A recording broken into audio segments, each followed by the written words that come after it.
अस्सलाम वालेकुम, मैं हूं आमिर खान। इससे पिछले लास्ट लेक्चर में हमने जो किया था टेंजेंट सर्किल के 4 थ्योरम्स पढ़े थे और आज हम उन 4 थ्योरम से रिलेटेड कुछ क्वेश्चन सॉल्व करेंगे कि उन थ्योरम से रिलेटेड क्वेश्चंस कैसे आ सकते हैं। ठीक है, तो स्टार्ट करते हैं फर्स्ट से। ये हमारे पास पहला क्वेश्चन है। इसमें कह रहा है इन द फिगर, ये हमारे पास एक फिगर है। O is the centre of circle, ये O है, एक सर्किल का सेंटर है। ठीक है, उसके बाद हमें कह रहा है MP, ये M से लेके P तक, ठीक है, इस पॉइंट तक। MP is the tangent to a circle at point P, इस पॉइंट पे टेंजेंट है। अगर ये टेंजेंट है इस पॉइंट पे, हमने थ्योरम में पढ़ा था कि अगर कोई लाइन सर्किल के टेंजेंट है तो वो रेडियस के साथ क्या करेगी, 90 डिग्री की एंगल बनाएगी। ठीक है, परपेंडिकुलर होगी। अब हमें क्या कह रहा है, अगर ये P तक टेंजेंट है और P से इंक्लूड आगे इस लाइन को इंक्रीज कर रहे हैं सपोज R तक, तो इसका मतलब वो P और R जो है वो भी इस सर्किल के टेंजेंट ही है। मतलब M से लेके R तक पूरी जो लाइन है MR, ये पूरी टेंजेंट है। ठीक है, यहाँ से रेडियस सेंटर तक आ गया। अब जो रेडियस है इस सर्किल का वो हमें गिवन नहीं है, उसको x रख दिया है। अब हमें क्या करना है, x की वैल्यू फाइंड करनी है। उसके साथ साथ हमें क्या बताया गया है, M O is equal to 20। M से लेके ओ तक ये जो लेंथ है ये हमें बताई गई है, ये कितनी है, 20। ठीक है, अब हम कंटिन्यू करते हैं। सबसे पहले हम कहेंगे कि अगर ये टेंजेंट लाइन है तो मतलब यहाँ पे 90 डिग्री की एंगल बन रही है। तो आप देखें अगर थोड़ा सा ध्यान से, तो आपको नजर आएगा कि ये पूरा एक ट्रायंगल हो गया, M से लेके P तक, P से Q एंड फिर M से लेके Q तक। ठीक है, और ये उसमें 90 डिग्री की एंगल है, तो मतलब राइट एंगल ट्रायंगल हो गया। अगर राइट एंगल ट्रायंगल हो गया तो इसका मतलब हम पाइथागोरस थ्योरम लगा सकते हैं अगर दो साइडें हमें पता हैं और एक अननोन है। दूसरी साइड कैसे पता है, क्योंकि ऑलरेडी हमें कहा गया है MO इज इक्वल टू 20। तो अगर ये साइड हमारे पास 20 है और ये 16 है तो हम ये फाइंड कर सकते हैं। तो हम पाइथागोरस थ्योरम लगाएंगे, hypotenuse square is equal to base square plus perpendicular square. तो इस हिसाब से हमारे पास जो हाइपोटेन्यूज है वो हमारे पास है 20। तो भाई 20 का स्क्वायर इज इक्वल टू, ये हो गया है हाइपोटेन्यूज। इन दोनों में से एक बेस है एक परपेंडिकुलर है, तो सपोज हम बेस का स्क्वायर मतलब x square plus perpendicular square हम 16 स्क्वायर कर देते हैं। ठीक है, हमें x की वैल्यू चाहिए, तो भाई 20 का स्क्वायर क्या हो जाएगा, 400 is equal to x square plus 16 square. हम फाइंड करेंगे कि भाई 16 स्क्वायर की वैल्यू क्या है, 256। अब 256 इधर प्लस का, इधर लेके आए माइनस का, तो 400 minus 256 is equal to x square. तो हमारे पास कुछ कंडीशन ऐसी हो जाएगी कि x square is equal to, हम 256 माइनस करेंगे 400 से, हमारे पास कंडीशन हो जाएगी 144। अब हमें क्या चाहिए, हमें x की वैल्यू चाहिए ना कि एक्स स्क्वायर की। तो हम क्या करेंगे, स्क्वायर रूट बोथ साइड। ठीक है, taking square root both side. तो हमारे पास कंडीशन क्या हो जाएगी भाई, एक्स स्क्वायर के ऊपर root is equal to 144 root. हम जब रूट अपनी तरफ से लेते हैं तो प्लस माइनस का इजाफा कर देते हैं, लेकिन हम यहाँ पे प्लस माइनस नहीं कर रहे। उसका रीज़न क्या है, रीज़न ये है कि हमारे पास ये जो P से लेके O तक जो है वो लेंथ है, और लेंथ कभी भी नेगेटिव नहीं होती, पॉजिटिव होती है। ठीक है, तो ये स्क्वायर रूट के साथ कैंसिल हो गया, तो x इज इक्वल टू 44। तो हमारे पास x is equal to 12, x की वैल्यू मिल गई। अब हमने क्या किया, हमने थ्योरम से पाइथागोरस थ्योरम लगाया। पहले हमने देखा टेंजेंट है तो हमें पता लगा ये 90 डिग्री है। अगर ये 90 डिग्री है, ट्रायंगल बन रहा है, तो हम एक साइड फाइंड कर सकते हैं। तो टेंजेंट लाइन की अगर कोई भी आपके पास प्रॉब्लम होगी तो खास करके तकरीबन आपको कोई एक साइड अननोन होगी वो फाइंड करनी होगी। ठीक है, इस हिसाब से। अब आते हैं ये क्वेश्चन नंबर 2 पे। ये देखो, ये काफ़ी इंपॉर्टेंट क्वेश्चन। इसमें कह रहा है कि आपके पास एक टेंजेंट लाइन है, ये जे पे आके टेंजेंट हो रही है। ठीक, और उसकी लाइन की जो लेंथ आपको बताई गई है वो 48 है। और आपके पास जो है दूसरी लाइन के से लेके इस पॉइंट तक, सपोज इस पॉइंट को ओ कह देते हैं या कुछ भी कह देते हैं, ठीक है, वहां तक जो है वो 36 है। लेकिन ये 36 के से लेके ओ तक नहीं है, इसमें थोड़ा सा डिफरेंस है।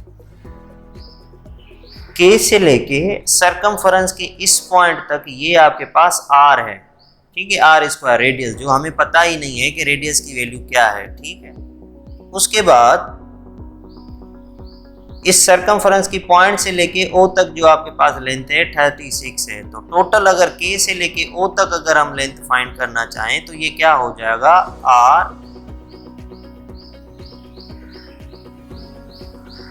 आर प्लस 36, ठीक है। और ये साइड तो आपके पास आ रही है। अब हमें आर की वैल्यू चाहिए, तो अगर हम कहेंगे ये टेंजेंट है लाइन, तो ज़रूर यहाँ पे जो एंगल बनेगी वो क्या होगी, 90 डिग्री, क्योंकि हम कह रहे हैं कि थ्योरम हमें ये कहता है कि रेडियस और जो टेंजेंट लाइन है उनके बीच में जो होनी चाहिए वो क्या होनी चाहिए, परपेंडिकुलर होना चाहिए, 90 डिग्री की एंगल होनी चाहिए। तो हम फार्मूला लगाएंगे इसमें, hypotenuse square is equal to base square plus perpendicular square. तो इस फार्मूला लगाने के लिए हमारे पास हाइपोटेन्यूज क्या होगा भाई, 90 डिग्री के सामने वाली साइड, तो वो क्या है, आर प्लस 36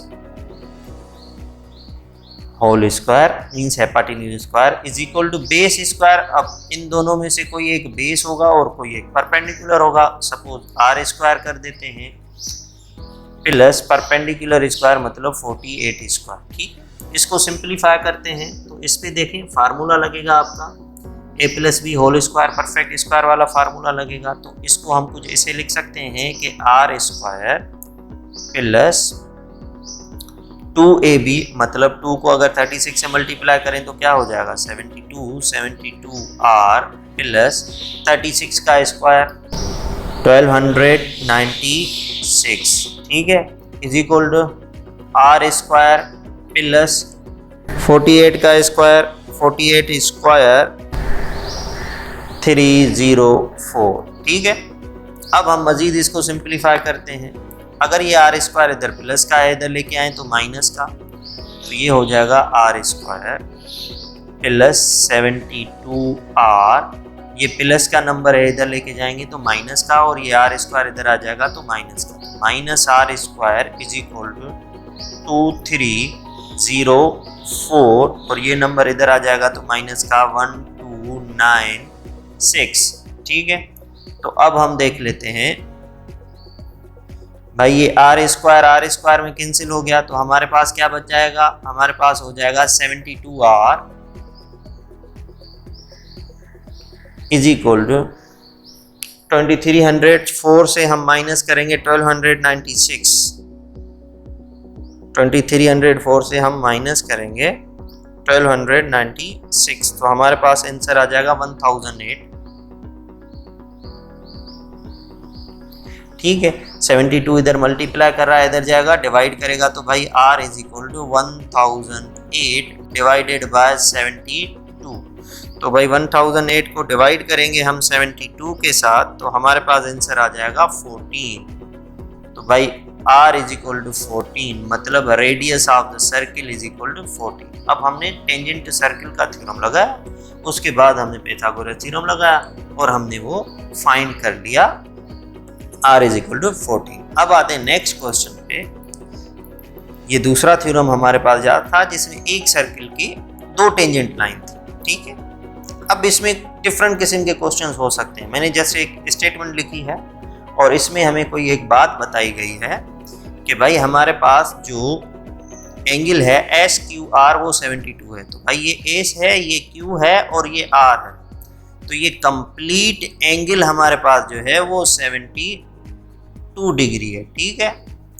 अब थोड़ा सा इसको समझने की आप कोशिश करें कि अगर ये कंप्लीट एंगल 72 डिग्री है और ये Q से दो टेंजेंट आ रही हैं, एक एस पॉइंट तक एक आर पॉइंट तक, तो अगर ये टेंजेंट है तो मतलब ये 90 डिग्री होना चाहिए, ये भी क्या होना चाहिए 90 डिग्री होना चाहिए, ठीक है।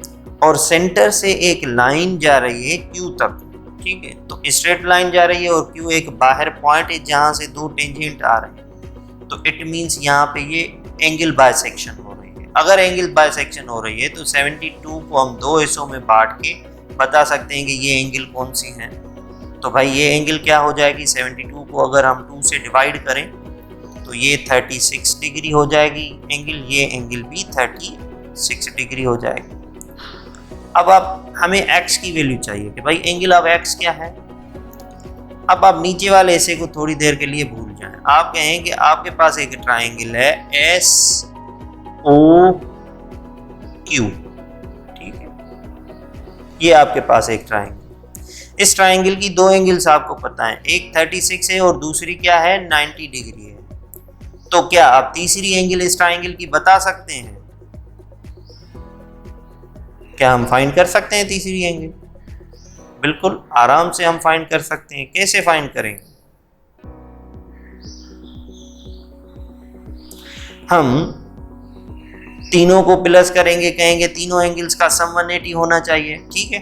तो इस हिसाब से हमारे पास क्या होना चाहिए भाई, 90 degree plus 36 degree plus x degree is equal to 180, ठीक है। x फाइंड करना है, ये दोनों प्लस करके उधर माइनस करेंगे तो हमारे पास x इज इक्वल टू 50, गालबन 54 ही हो जाएगा आई थिंक, ठीक है। तो 54 डिग्री हमें x की वैल्यू मिल जाएगी भाई, x 54 है। अगर ये x 54 है तो ये भी क्या होना चाहिए, 54 होनी चाहिए, ठीक है। अगर हम y फाइंड करना चाहते हैं, ठीक है, तो क्या होगा, हमें y की कोई वैल्यू नहीं पता है, y की एंगल क्या है, लेकिन हमें ये पता है कि अगर ये s और r p से दो टेंजेंट आ रही हैं, ठीक है, तो इस हिसाब से ये y का हाफ हो जाएगी ये एंगल, तो हम इसको y/2 लिख सकते हैं, ठीक है। तो अगर हमें y की वैल्यू फाइंड करनी है तो हम क्या करेंगे, 90 y/2 देख लेंगे, ठीक है।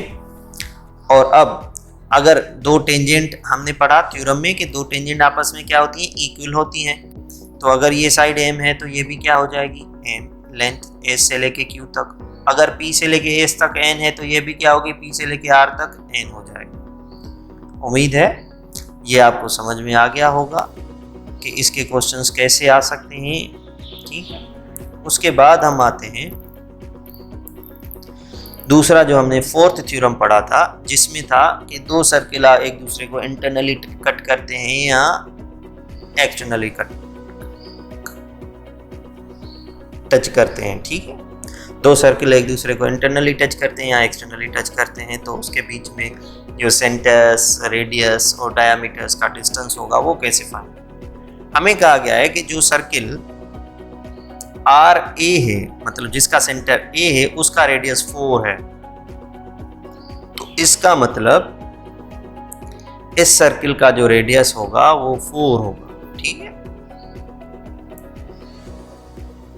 तो मतलब ई से लेके ए तक जो लेंथ है वो आपके पास क्या है, 4। और जो दूसरा सर्किल है आर बी, उसका रेडियस जो है वो 5 है, मतलब ई से लेके बी तक जो डिस्टेंस है वो क्या है, 5, ठीक है।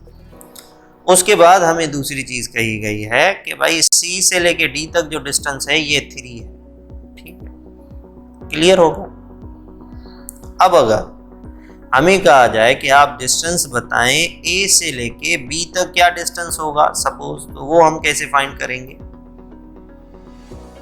अब देखते हैं भाई, इस सर्किल का रेडियस जो सेंटर ए है उसका रेडियस क्या है, उसका रेडियस हमारे पास है 4, ठीक है।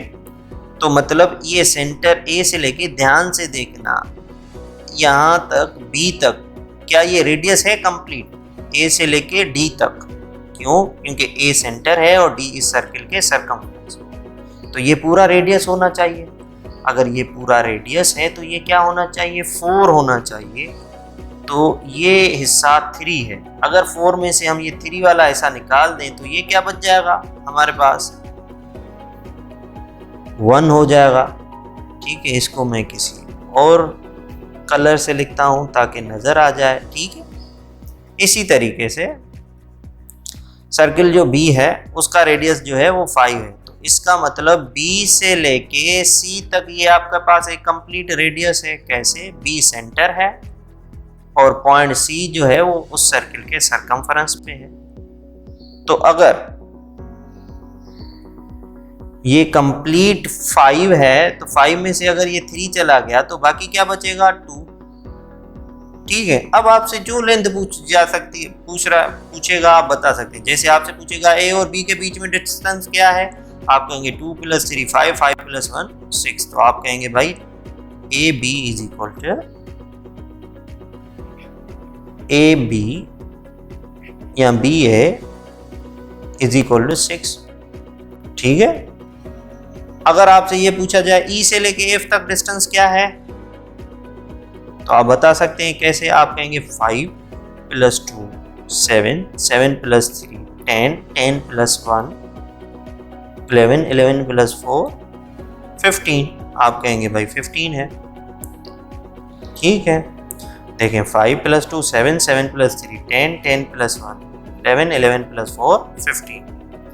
उम्मीद है समझ में आ गया होगा। इसका एक और एग्जांपल भी देख लेते हैं। आपको 2 सर्किल दिए गए हैं और वो एक्सटर्नली एक दूसरे को टच कर रहे हैं और दोनों का रेडियस भी आपको पता है।